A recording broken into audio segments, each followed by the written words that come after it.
इंसानियत को शर्मसार कर देने वाली खबर और दिल को दहला देने वाली खबर सामने आई है। यहाँ पर एक बीजेपी नेता के फ्लैट में नर्सिंग स्टूडेंट के साथ जो है वो दरिंदगी की गई है। ये खबर सुनकर आपको यकीन नहीं होगा, लेकिन आपको बताते चलें कि सीनियर के जन्मदिन मनाने के बहाने इस लड़की को वहां पर बुलाया गया, जिसके बाद बीजेपी नेता के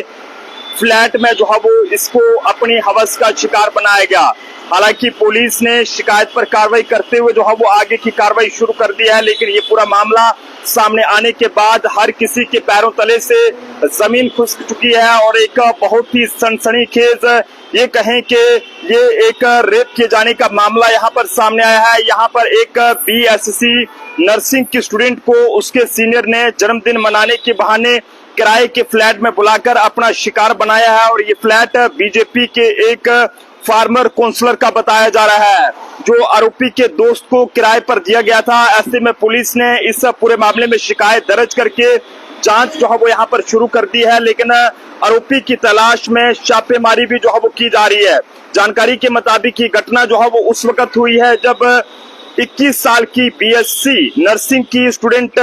जो है वो एक निजी कॉलेज में पढ़ाई करती थी और आरोपी जो राहुल नाम का लड़का है वो इस लड़की का सीनियर है, जिसने उसे जन्मदिन मनाने के बहाने अपने दोस्त की किराए के फ्लैट में वहां पर बुलाया और फ्लैट में केक काटकर और पार्टी मनाने के बाद राहुल ने अपने दोस्तों को एक कमरे में भेज दिया और उसके बाद ये लड़की को अलग कमरे में ले गया और धमकी देकर उससे जो है वो इस तरह से गलत काम किया है। हालांकि ये एक बहुत ही ज्यादा इंसानियत को शर्मसार कर देने वाला मामला है। लड़की जो कि एक नर्सिंग स्टूडेंट है, बीएससी की ये कहीं एक स्टूडेंट है, वो इस समय सदमे में आ गई है और उसकी हिम्मत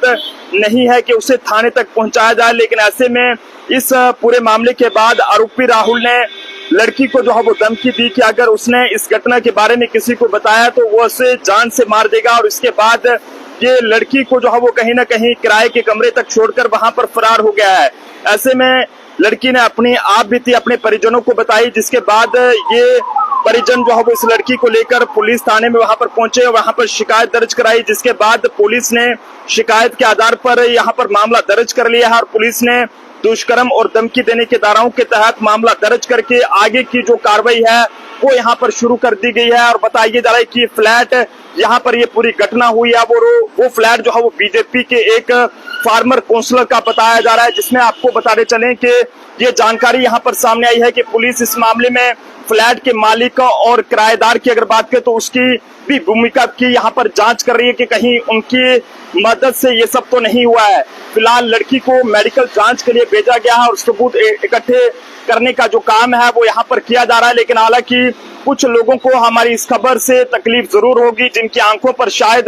कुछ ऐसा चश्मा लग चुका है जो कभी भी गलत को गलत नहीं कह सकते हैं और सही को सही नहीं कह सकते हैं। कल को अगर आपकी किसी बेटी के साथ ऐसा होगा तो तब आप लोगों को उस चीज का एहसास होगा कि आखिरकार ये जो हुआ ये गलत था या फिर सही था। हालांकि जब हम इस तरह की खबर करते हैं तो कुछ ऐसे जो कि हवस के बेड़िए रहते हैं या फिर जिनकी इस तरह की सोच रहती है, उन्हें जो है वो हमारी इस खबर से तकलीफ रहती है। लेकिन जनाब जम्मू ट्रिब्यून किसी से डरता नहीं है, हमेशा सच दिखाता है और सच दिखाता रहेगा और सच बोलने की हिम्मत भी जो है वो करता है। ये पूरा मामला कहीं और से नहीं बल्कि भोपाल से सामने आया है। यहाँ पर भोपाल में एक बीजेपी नेता के फ्लैट में नर्सिंग के स्टूडेंट के साथ ये दरिंदगी की गई है, जिसमें बताया जा रहा है कि इस लड़की की यानी कि बीएससी की एक नर्सिंग की स्टूडेंट को जो है वो उसके सीनियर ने जन्मदिन मनाने के बहाने वहां पर होटल यानी कि फ्लैट में वहां पर बुलाया और उसके बाद अपने दोस्तों को अलग कमरे में भेज दिया और इस लड़की को अलग कमरे में रखा, जिसके बाद धमकाकर इसे डराकर जो है वो इसके साथ ये दरिंदगी की गई है। फिलहाल भोपाल पुलिस इस पूरे मामले को देख रही है, लेकिन हमारी भोपाल की सरकार से भी अपील रहेगी कि इस पूरे मामले को गंभीरता से देखा जाए और जो भी आरोपी है इसके खिलाफ कड़ी से कड़ी कार्रवाई की जाए। और जिस तरह से बता दें कि एक बीजेपी के फार्मर जो काउंसलर यानी कि एक जो फार्मर काउंसलर हैं और बीजेपी के नेता हैं, उनके फ्लैट में ये पूरी वारदात पेश आई है। अब मामला जांच से जुड़ा रहेगा, जब तक इसकी पूरी जांच नहीं होती है तब तक हम भी इसमें ज्यादा कुछ नहीं कह सकते हैं। लेकिन आप जनता भी अपने अपने सुझाव जो है वो इस बारे में जरूर दीजिएगा कि आखिरकार आप सब लोगों की इस बारे में जो है वो क्या कुछ राय है। देखते रहिए जम्मू ट्रिब्यून। जय हिंद, जय भारत।